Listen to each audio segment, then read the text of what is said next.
Muy bien, hermanos, Dios les bendiga. Les saluda el pastor Juan José Zelaya desde la República de El Salvador. Para mí es un privilegio poder continuar nuestras lecciones en el libro de Apocalipsis. Y en este caso vamos a ir a la lección número 8. ¿Pasará la iglesia por la tribulación? Y estamos viendo 7 razones para el rapto de la iglesia, segunda parte. Para ello vamos a orar. Padre, esta tarde gracias te damos por este privilegio que nos concedes de iniciar, Señor, nuestra clase virtual de Apocalipsis. Gracias por la oportunidad maravillosa que usted nos concede y poder estar juntamente con todos estos estudiantes de diferentes lugares. Señor, pido tu fortaleza, tu auxilio para que podamos entender tu palabra y podamos, Señor, conocer tu palabra. Gracias en esta tarde. Gracias en el nombre de Jesús. Amén. Muy bien. ¿Pasará la iglesia por la tribulación? 7 razones para el rapto de la iglesia. Queremos en esta oportunidad tener un discernimiento, discerniendo el tiempo del arrebatamiento. Bueno, ustedes conocen esta ilustración, ¿verdad? Que este cuadro del plan histórico de Dios, ¿verdad? En donde, hermanos, conocemos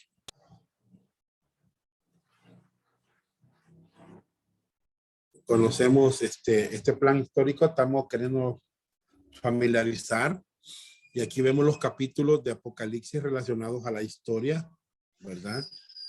Si usted observa, aquí está la cruz donde Jesucristo muere, crucificado y resucita el tercer día. Y acuérdense que nace la iglesia, fundada la iglesia, ¿verdad? Estamos ahorita en un periodo de gracia. La iglesia tiene una historia, ¿verdad? De más de 2000 años. Y un teólogo dijo que las iglesias del Apocalipsis representan también el periodo de la iglesia en toda la historia de la iglesia, ¿verdad? Supuestamente estamos en el periodo de la iglesia de la Odisea, decía un teólogo, ¿verdad? Sabemos, hermanos, que el acontecimiento que estamos esperando nosotros los creyentes es el arrebatamiento, o sea, el rapto de la iglesia, ¿verdad? Eso está en 1 Tesalonicenses 4, 13 al 18, en donde el apóstol Pablo nos dice que los muertos en Cristo resucitarán primero, los que estemos vivos seremos arrebatados juntamente con ellos en las nubes para recibir al Señor en el aire y así estaremos siempre con el Señor. Entonces, aquí está bien claro el rapto, el arrebatamiento de la iglesia. También 1 Corintios 15, donde dice, no todos dormiremos, pero todos seremos transformados en un abrir y cerrar de ojos, ¿verdad? Porque se tocará la trompeta y los muertos serán resucitados incorruptibles, ¿verdad? Entonces aquí vemos este acontecimiento llamado el rapto de la iglesia. Hermanos, después del rapto se da el periodo de 7 años de tribulación. Los 7 años serán de juicios de Dios sobre la tierra. Mientras esto está pasando en la tierra, nosotros estamos en el cielo. La iglesia está en el cielo, ¿verdad? En el tribunal de Cristo. Después de esos 7 años venimos a establecer el reino milenial, ¿verdad? Un reino de 1000 años literales, ¿verdad? Donde Jesucristo va a gobernar con la iglesia. Bien. Después de los 1000 años va a haber un cielo nuevo y una tierra nueva, ¿verdad? Los elementos ardiendo serán desechos y se va a dar lo que llamamos el juicio del trono blanco, ¿verdad? Que es para inconversos. Y después entramos a la eternidad. Este es el plan histórico de Dios, ¿verdad? Nosotros somos pretribulacionistas. Creemos que el rapto sucederá antes de los 7 años de tribulación. Muy bien. Vamos examinando la evidencia. Miren, hermanos, de este periodo, quería algo que se me había olvidado, se me había escapado. Este periodo de tribulación, después que el rapto haya acontecido, muchas cosas horribles van a suceder en la tierra. Va a ser un tiempo de tribulación, será un tiempo muy espantoso, de mucho sufrimiento, como nunca lo ha habido, ni volverá a haber sobre la tierra. El juicio y la ira de Dios serán derramadas sobre los incrédulos, sobre los inconversos. Se van a dar cosas milagrosas que sucederán en el cielo, pero en forma de juicio sobre los moradores de todo este planeta. Durante ese tiempo de esos 7 años, hermanos, se verán los juicios de los sellos, los juicios de las trompetas y los juicios de las copas. Pero nosotros no estaremos allí, estaremos con el Señor. ¿Y qué sucederá ese tiempo en las nubes? Bueno, dijimos, el tribunal de Cristo y luego las bodas del Cordero.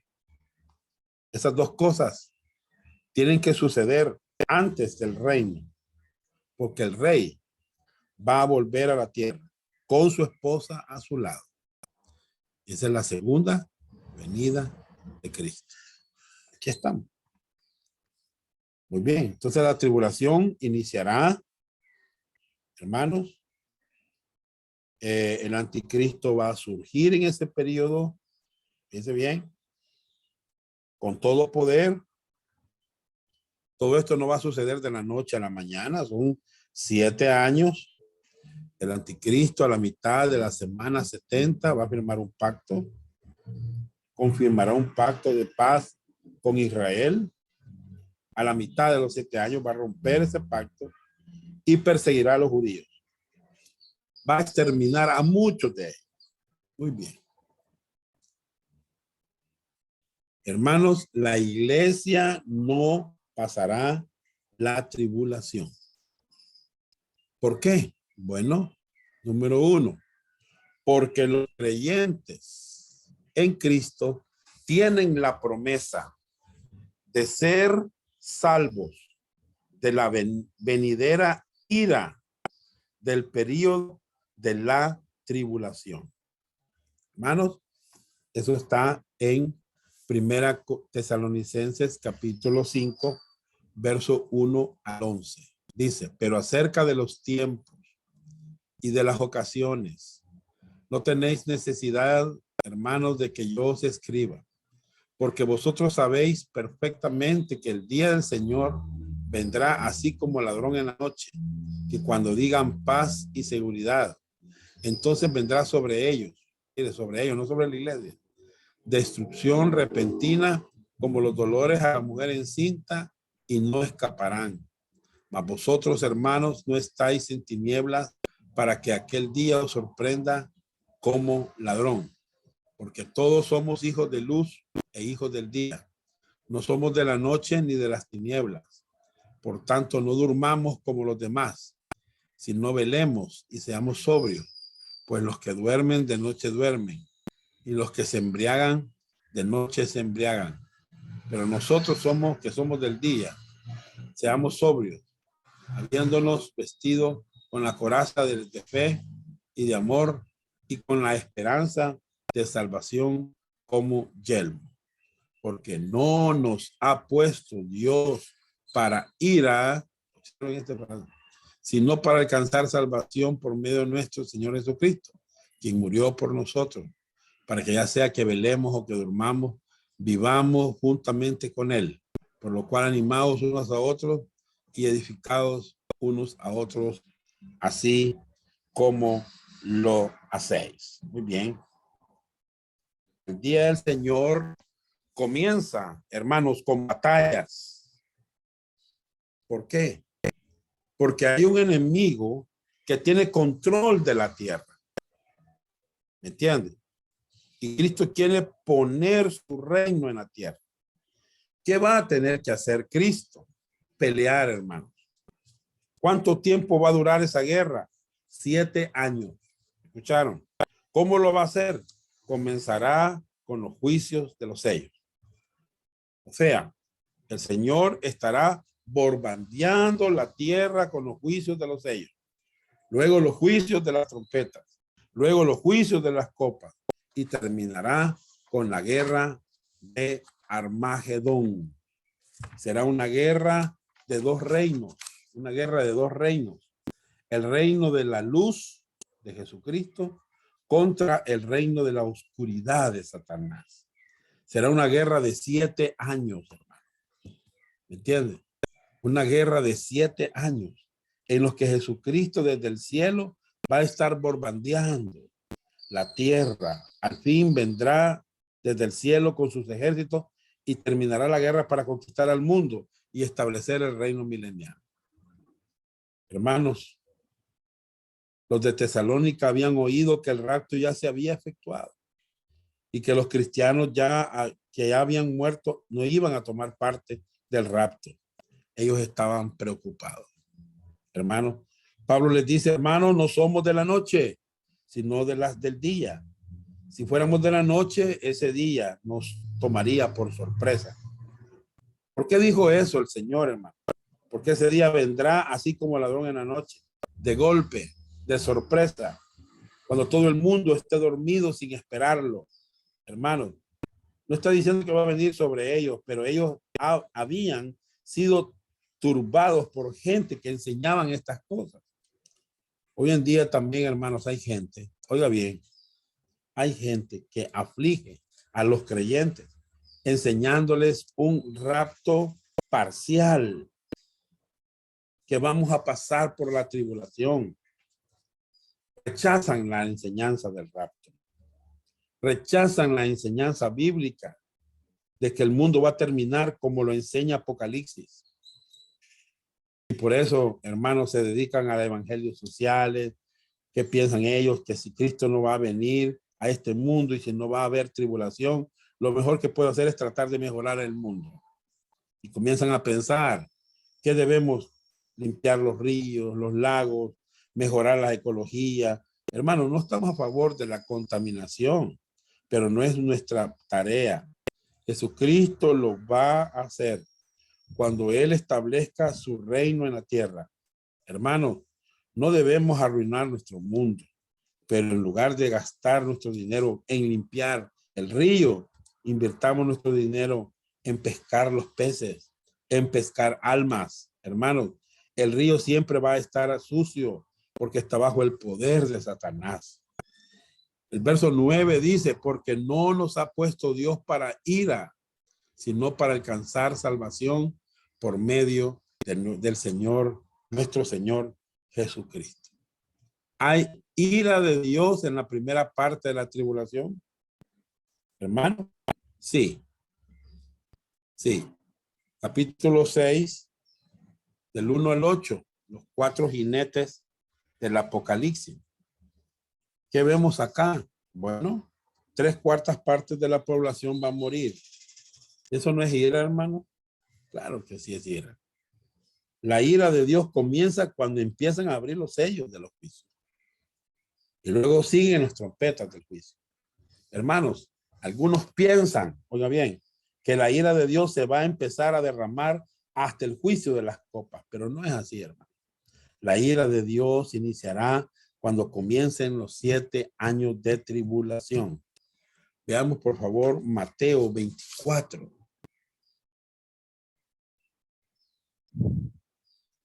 Vamos a ver Mateo 24, versículo 1. Bueno, hasta el versículo 14. 1 al 14. Cuando Jesús salió del templo y se iba, se acercaron sus discípulos para mostrarle los edificios del templo. Respondiendo, él dijo, ¿veis todo esto? De cierto os digo que no quedará aquí piedra sobre piedra que no sea derribada. Y estando él sentado en el monte de los olivos, los discípulos se le acercaron aparte, diciendo, dinos, ¿cuándo serán estas cosas? ¿Y qué señal habrá de tu venida y del fin del siglo? Respondiendo Jesús les dijo, mirad, que nadie os engañe, porque vendrán muchos en mi nombre diciendo, yo soy el Cristo, y a muchos engañarán. Y oiréis de guerras y rumores de guerra. Mirad que no os turbéis, porque es necesario que todo esto acontezca. Pero aún no es el fin, porque se levantará nación contra nación y reino contra reino, y habrá pestes, hambres y terremotos en diferentes lugares. Y todo esto será principio de dolores. Entonces os entregarán a tribulación y os matarán y seréis aborrecidos de todas las gentes por causa de tu nombre, de mi nombre. Muchos tropezarán entonces y se entregarán unos a otros, y unos a otros se aborrecerán. Y muchos falsos profetas se levantarán y engañarán a muchos. Y por haberse multiplicado la maldad, el amor de muchos se enfriará. Mas el que persevere hasta el fin, este será salvo. Y será predicado este evangelio del reino en todo el mundo para testimonio a todas las naciones. Y entonces vendrá el fin. Muy bien. ¿Lo ven, hermanos? ¿Ven ustedes? Esto habla de los primeros 3 años y medio de la tribulación. No está hablando de los últimos años de la tribulación. Bueno, ¿cómo lo sabemos? Bueno, Jesús está dando respuestas a cómo será su venida y el fin del siglo. Sabemos que el rapto de la iglesia, Él no será visto por el mundo. Su venida será en secreto para la tierra. Solo los creyentes lo veremos. Hermanos, sin embargo, oiga bien, antes de su segunda venida van a transcurrir 7 años de cosas horribles. El anticristo va a firmar un pacto de paz con Israel. Y a la mitad de los 7 años va a entrar al templo y se va a proclamar Dios. Hermanos, el anticristo se va a proclamar Dios. El anticristo se obligará al mundo a adorarle. ¿Ya? Esto será principio de dolores. Pero los últimos 3 años y medio será cuando los dolores más fuertes vendrán sobre la tierra. Entonces la iglesia no pasa por la ira de Dios, porque ese será el tiempo cuando Dios esté castigando a la tierra con guerras, terremotos, hambres, pestes.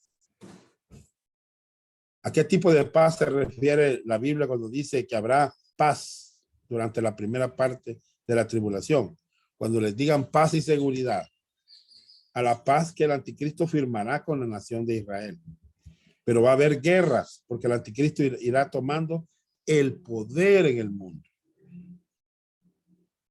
Muy bien. Miren, hay ira en la primera parte de la tribulación. Los 4 jinetes, los mártires de la tribulación, un gran terremoto, el sol se pone negro, la luna como sangre, las estrellas caen del cielo, el cielo desaparece, montañas e islas son movidas de su lugar, los reyes se esconden. Va a ser un tiempo terrible, hermano. Va a haber juicio, va a haber, hermanos, los juicios de Dios sobre la tierra. La iglesia, hermanos, la iglesia no pasará por la tribulación. Número 2, ¿por qué?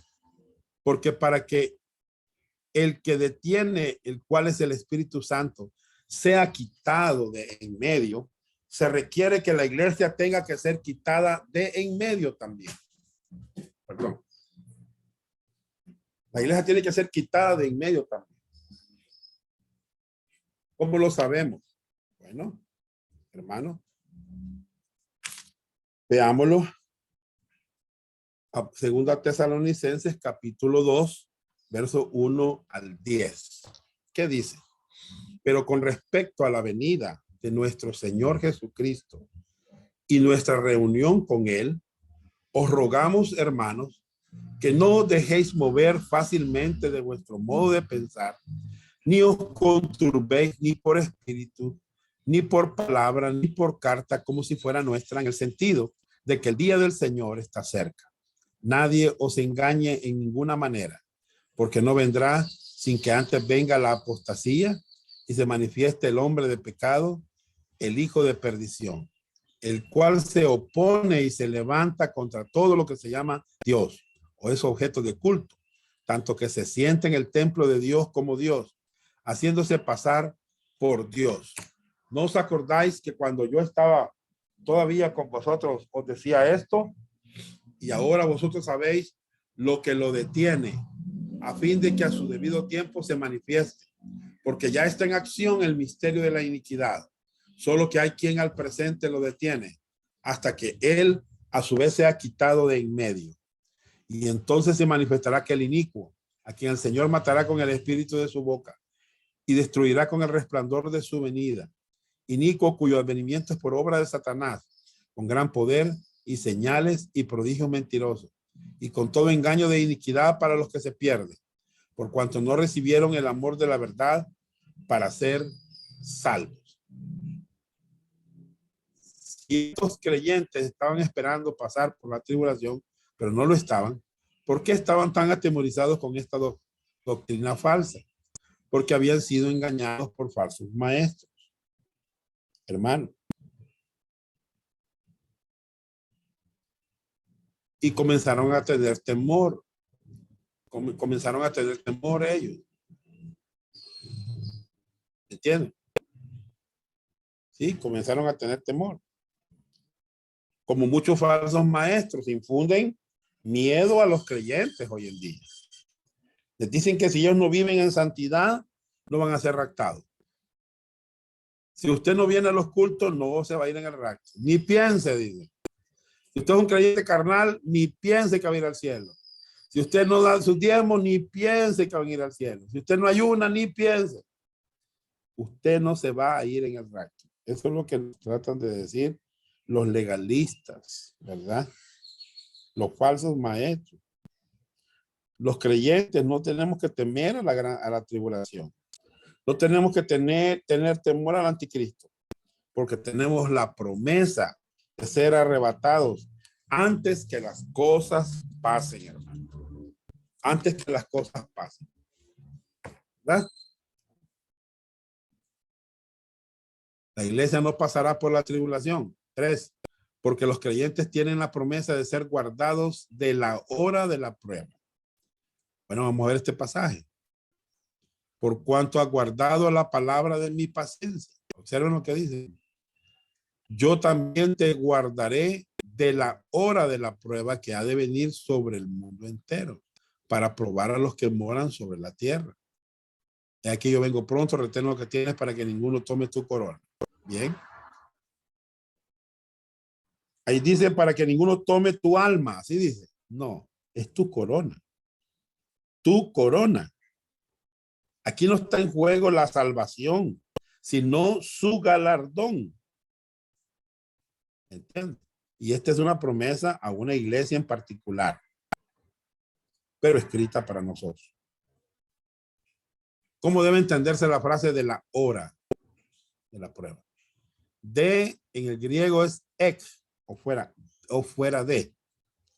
Fuera de. Hora en el griego es jorá. Hora tiempo. Son los 7 años. La iglesia no pasará por la tribulación, hermano. Miren, si la Biblia dijera, hermanos, que nos va a guardar, aquí miren, voy a leer el pasaje. Si te guardaré, si la Biblia dijera, te guardaré en la hora de la prueba, entonces nosotros estaríamos pasando por la tribulación. Pero aquí dice que yo también te guardaré de la hora de la prueba. Claro, vamos a estar sacados fuera de esa prueba que viene sobre la tierra. ¿Verdad? ¿Cómo debe entenderse la frase de y la hora de? Bueno, de en el griego es ek, fuera de, y hora del griego hora tiempo. No sé si lo copiaron esto, pero ahí está, hermanos, en su pantalla. La iglesia no pasará por la tribulación por el uso de la palabra iglesia y la cronología del libro de Apocalipsis. Hermanos, el bosquejo divino de este libro es las cosas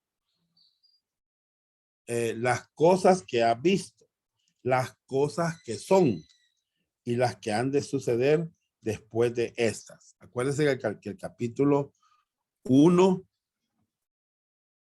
es las cosas que has visto, capítulo 2 y 3 las cosas que son, y lo que va a suceder capítulo 4 al 22. Miren, lo que el libro de Apocalipsis habla de la iglesia, en el 1:3 hay 6 referencias a Israel y 19 referencias a la iglesia. ¿Ya? Eventos de la semana 70, o sea, durante los 7 años de tribulación, 26 referencias a Israel, 0 referencias a la iglesia. Y en el futuro, hermano, es tremendo, ¿verdad? Lo que la Biblia nos muestra.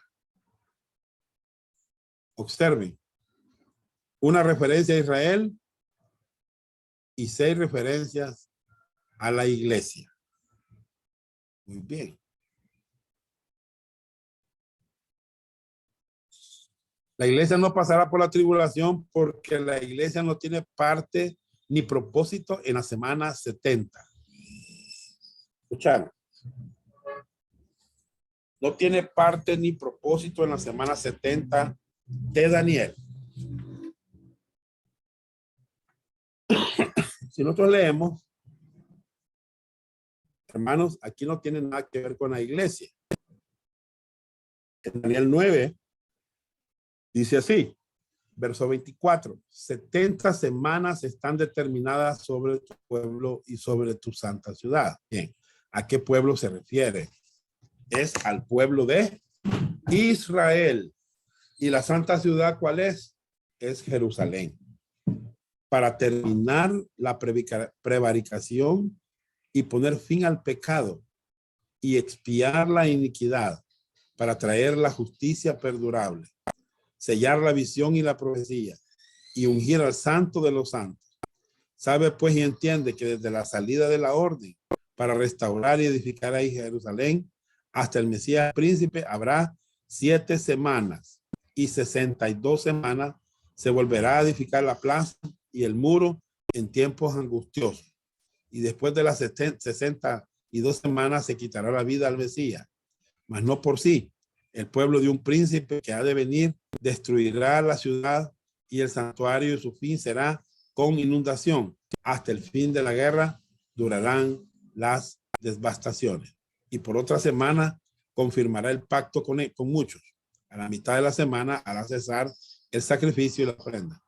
Después, con la muchedumbre de las abominaciones, vendrá el desolador hasta que venga la consumación y lo que está determinado se derrame sobre el desolador. Muy bien. Dios está profetizando en estos pasajes la reconstrucción de la ciudad de Jerusalén. La ciudad de Jerusalén. Bueno, esta ciudad de Jerusalén fue destruida por los babilónicos. Llevaron cautivos a los judíos y fueron esclavizados por 70 años.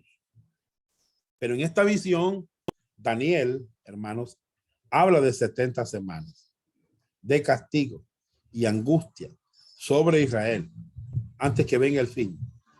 Y recordemos que una semana tiene 7 días. Hermanos, desde el decreto de Artajerjes,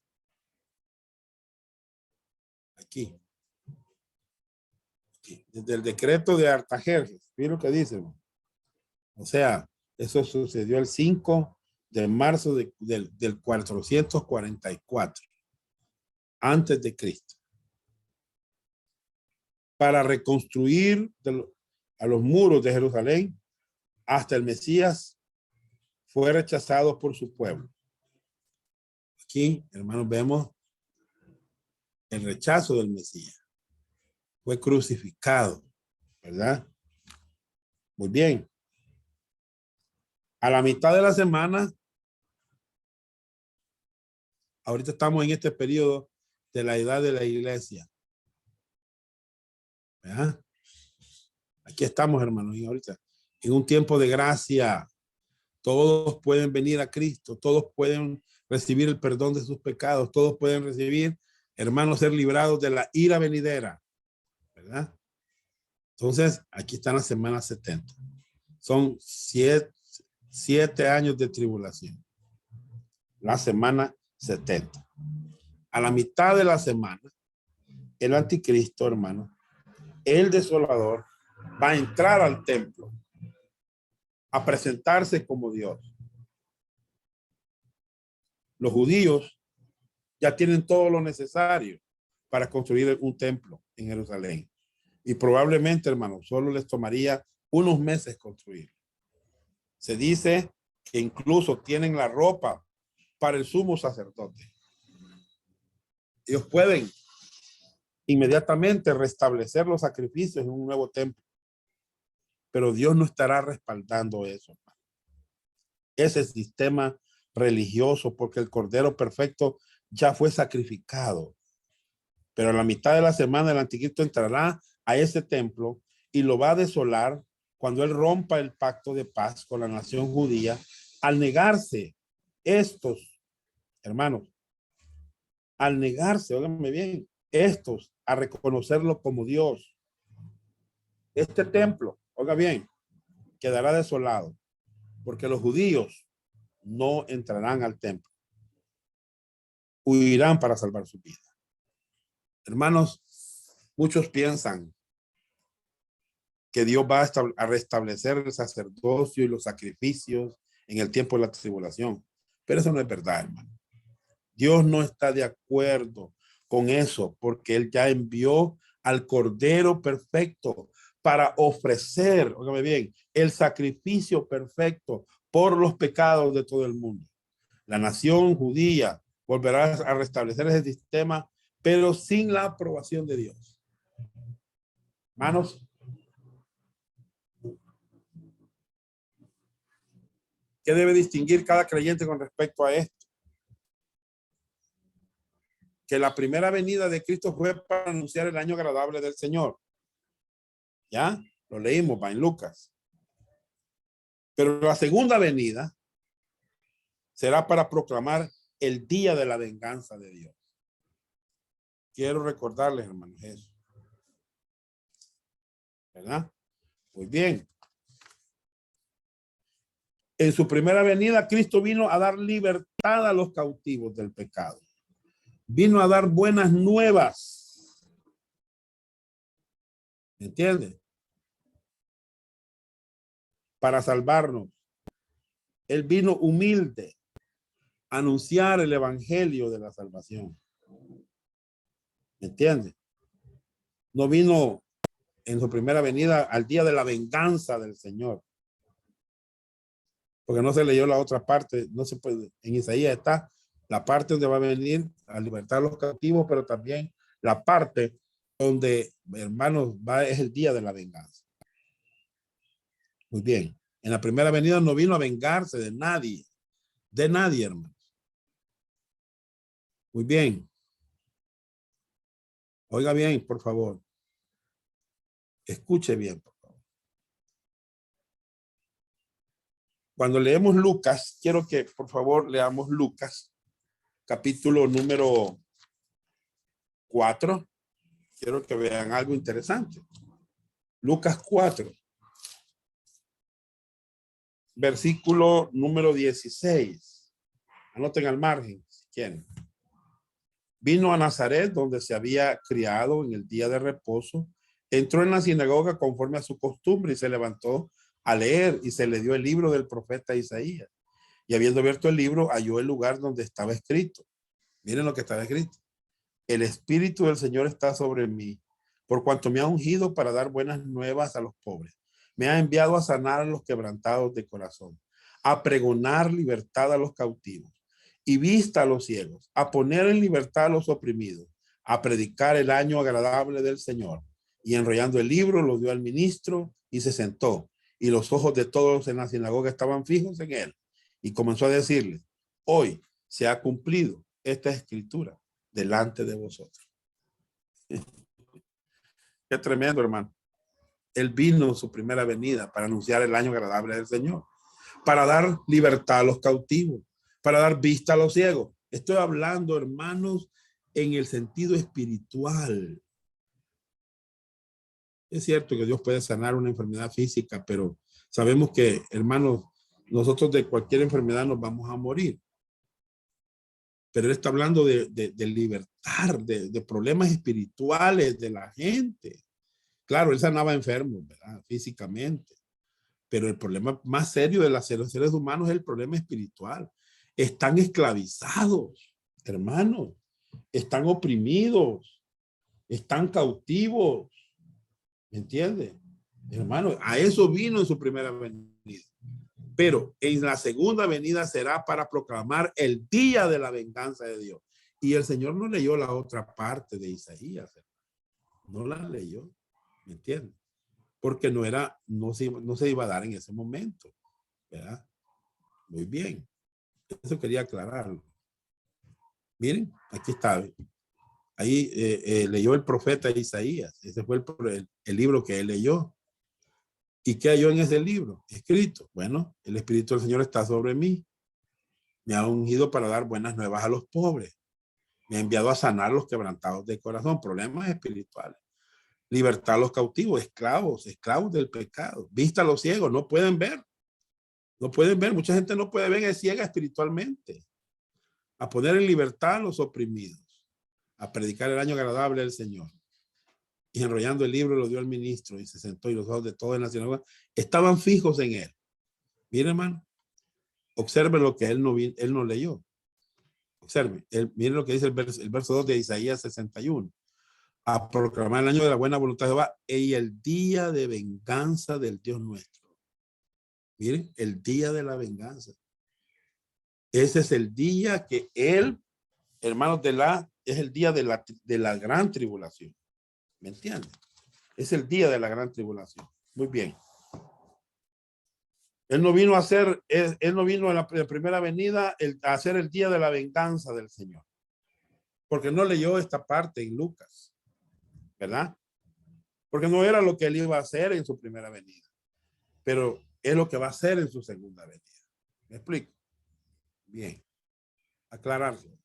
La iglesia no pasará por la tribulación 6. Porque si el rapto no ocurre sino hasta el fin de la tribulación, ¿cómo podrá ser poblada la tierra milenaria con gente, hermanos, en cuerpos humanos naturales?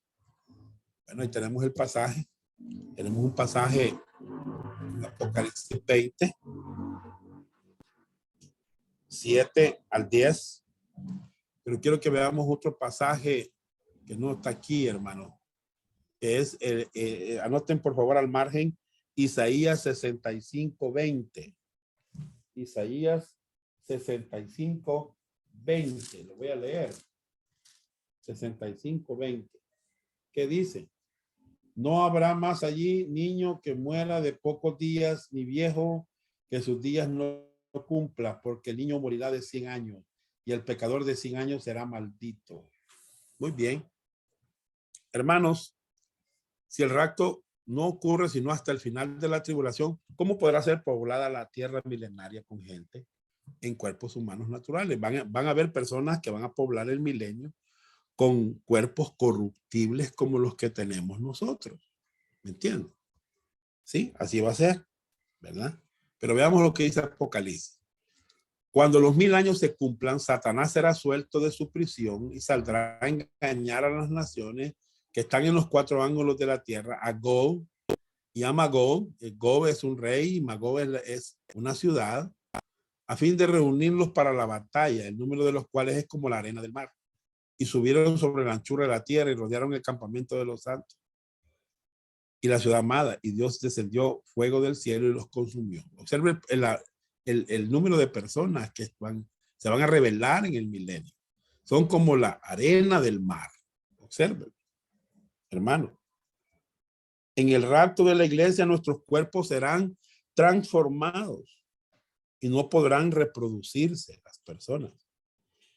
¿Quiénes podrían poblar la tierra durante el reino milenario del Señor? Son los santos de la tribulación. Poblarán la tierra, porque ellos entrarán al reino con cuerpos naturales. Por esa razón, el rapto de la iglesia no será al final de la tribulación. Va a ser antes de la tribulación. No sé si me explico, hermano. ¿Verdad?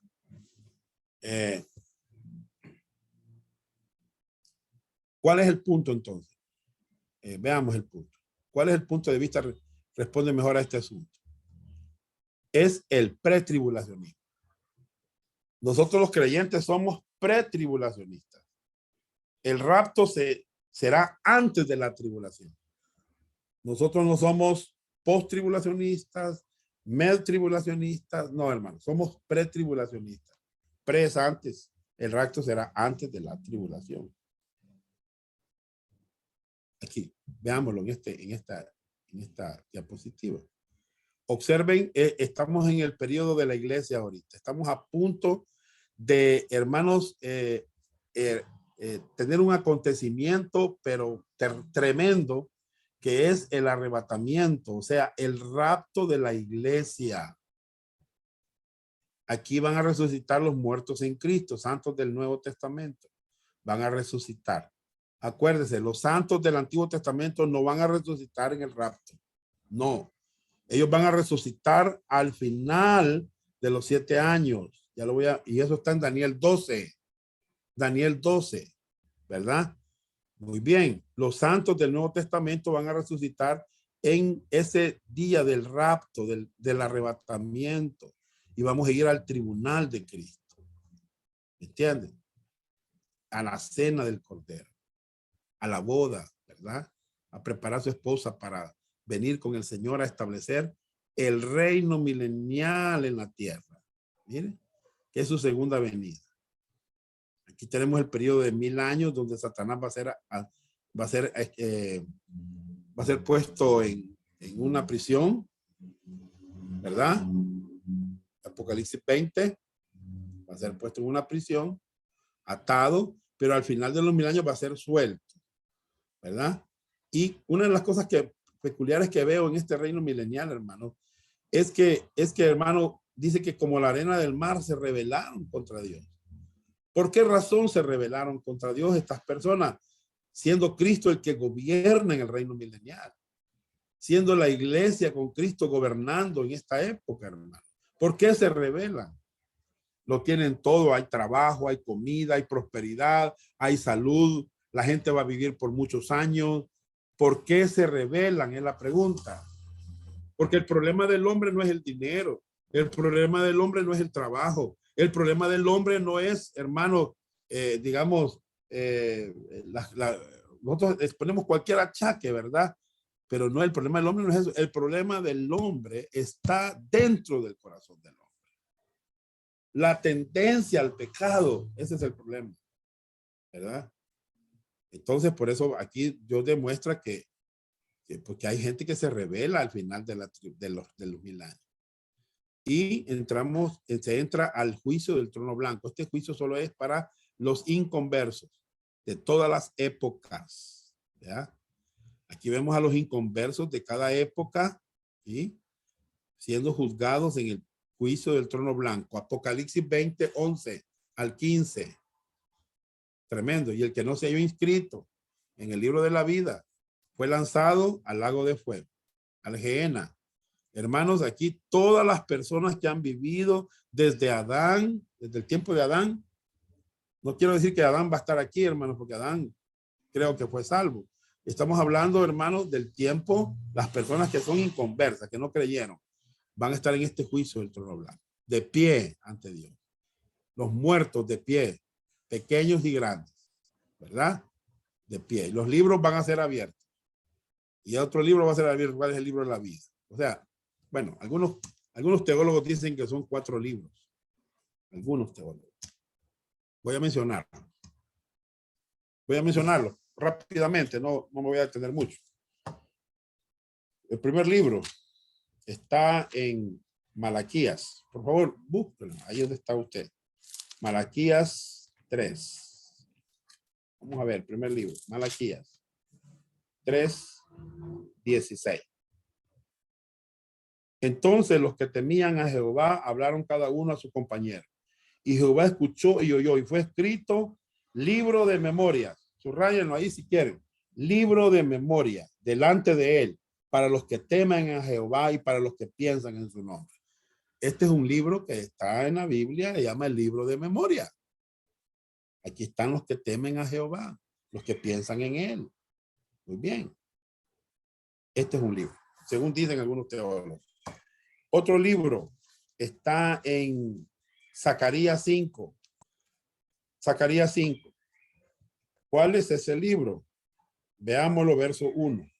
De nuevo alcé mis ojos y miré aquí un rollo que volaba. Y me dijo, ¿qué ves? Y respondí, veo un rollo que vuela de 20 codos de largo y 10 codos de ancho.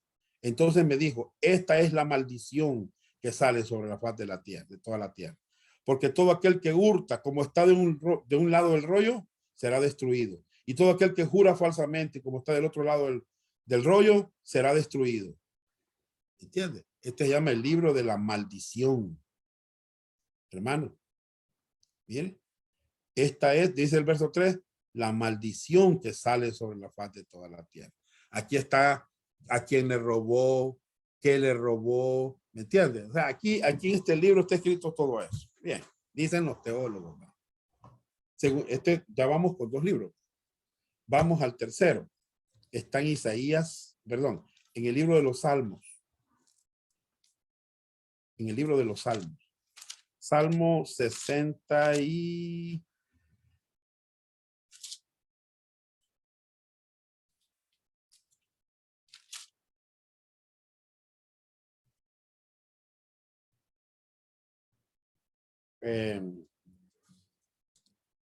Salmo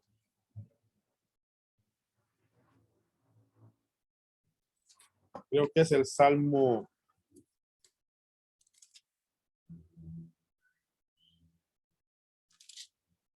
se me ha escapado el pasaje, pero es el Salmo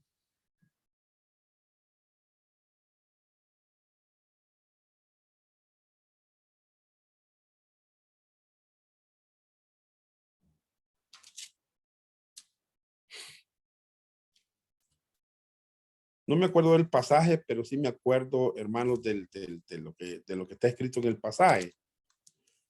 Dice que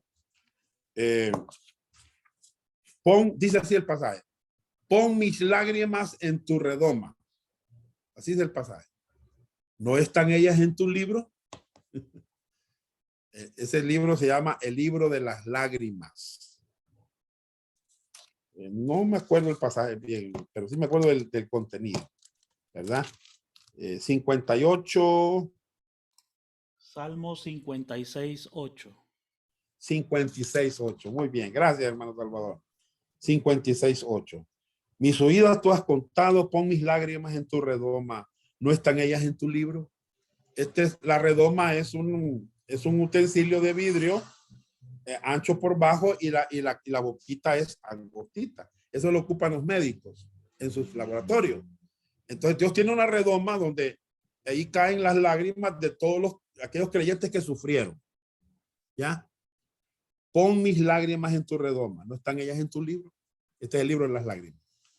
O sea, Dios va a comprobar a aquellos malvados que hicieron sufrir a los creyentes, ¿verdad?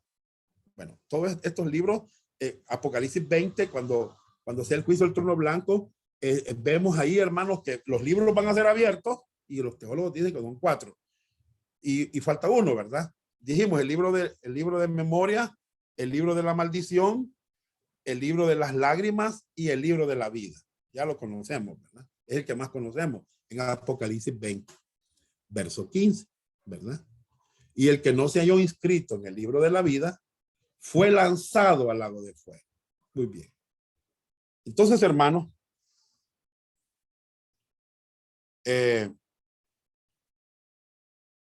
somos pretribulacionistas, ¿verdad? La iglesia será llevada antes de la tribulación. Dios no puede pasar, Señor, a su esposa, hermanos, a que sufra en medio de esto, hermanos, que va a acontecer. Esto va a ser terrible, hermano, para la humanidad, ¿verdad? Entonces, estamos ahí, hermanos, pero les ayude eso. La iglesia no pasará por la tribulación. 7. Porque si el rapto debe ser precedido por señales, cumplimiento de profecías, etcétera, conectadas al periodo de la tribulación, la venida del Señor por su iglesia no puede ser inminente. La Biblia dice en muchas partes que la venida de Cristo es inminente. Ya va a ser. Hermanos, y nuestro hermano Salvador ahí les mostró una hoja, hermanos, de la inminencia. ¿Cuáles son algunos pasajes que enseñan la inminencia de la venida de Cristo? Miren, por ejemplo, 1 Corintios 1:7. De tal manera que nada os falte ningún don, esperando la manifestación de nuestro Señor Jesucristo. Estamos esperando que Él viene. Ya viene, hermano. 1 Corintios 16:22. El que no amara al Señor Jesucristo sea anatema. El Señor viene. Filipenses 3:20, mas nuestra ciudadanía está en los cielos, de donde también esperamos al Salvador, al Señor Jesucristo. Filipenses 4:5, vuestra gentileza sea conocida de todos los hombres. El Señor está cerca. Ellos hablaban de la inminencia, hermano. Colosenses 3:4, cuando Cristo vuestra vida se manifieste, entonces vosotros también seréis manifestados con Él en gloria. 1 Tesalonicenses 1:10, y esperar de los cielos a su Hijo, al cual resucitó de los muertos, a Jesús, quien nos libra, mire, hermano, de la ira venidera. No vamos a pasar por la tribulación. Tito 2:13, aguardando la esperanza bienaventurada y la manifestación gloriosa de nuestro gran Dios y Salvador Jesucristo. Bien, vamos a hacer aplicaciones aplicando las respuestas. Pregunta: ¿qué importa si la iglesia pasa por la tribulación o no?